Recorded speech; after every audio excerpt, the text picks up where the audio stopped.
એકવાર કોલેજમાં 4 મિત્રો ભણતા હતા. ચારે એક જ ધોરણના હતા, તેથી તેમના વચ્ચે ગાઢ મિત્રતા હતી. એક દિવસ કોલેજમાં એનાઉન્સમેન્ટ કરાયું કે થોડા દિવસ પછી તમારી પરીક્ષા લેવાશે. પણ આ વાત ચારેય મિત્ર ભૂલી ગયા અને પરીક્ષાની એક રાત પહેલા ચારેય મિત્ર પાર્ટી કરવા માટે બહાર નીકળી ગયા. બીજા દિવસે ચારેય મિત્રો કોલેજ ગયા ત્યારે જોયું કે પરીક્ષાનો સમય પૂરો થઈ ગયો છે. તો આ ચારેય મિત્રોએ એક પ્લાન બનાવ્યો.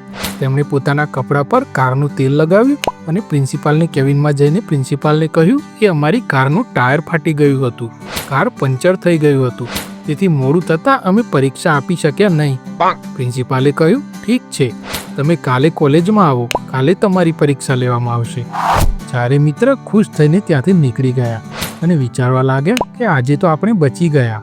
આ ચારેય મિત્રો રાતભર અભ્યાસ કર્યો અને જ્યારે બીજા દિવસે પરીક્ષા આપવા ગયા ત્યારે તેમને કહેવામાં આવ્યું કે તમારા ચારેયની પરીક્ષા જુદા જુદા કક્ષમાં લેવામાં આવશે.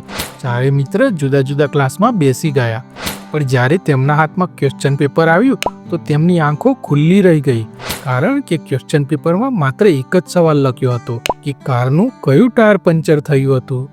ચારેય મિત્ર ચોંકી ગયા અને ત્યારે તેમને તેમની ભૂલનો અહેસાસ થયો. તો મિત્રો, આ નાનકડી વાર્તા આપણને એ શીખામણ આપે છે કે આપણે ક્યારેય ખોટું ન બોલવું જોઈએ, કારણ કે તમે જેમને ખોટું બોલી રહ્યા છો, જો તે તમારા જૂઠાણા વિશે જાણશે તો તમે માત્ર તેમની નજરમાં જ નહીં પણ તમારી પોતાની નજરમાંથી પણ ઉતરી જશો.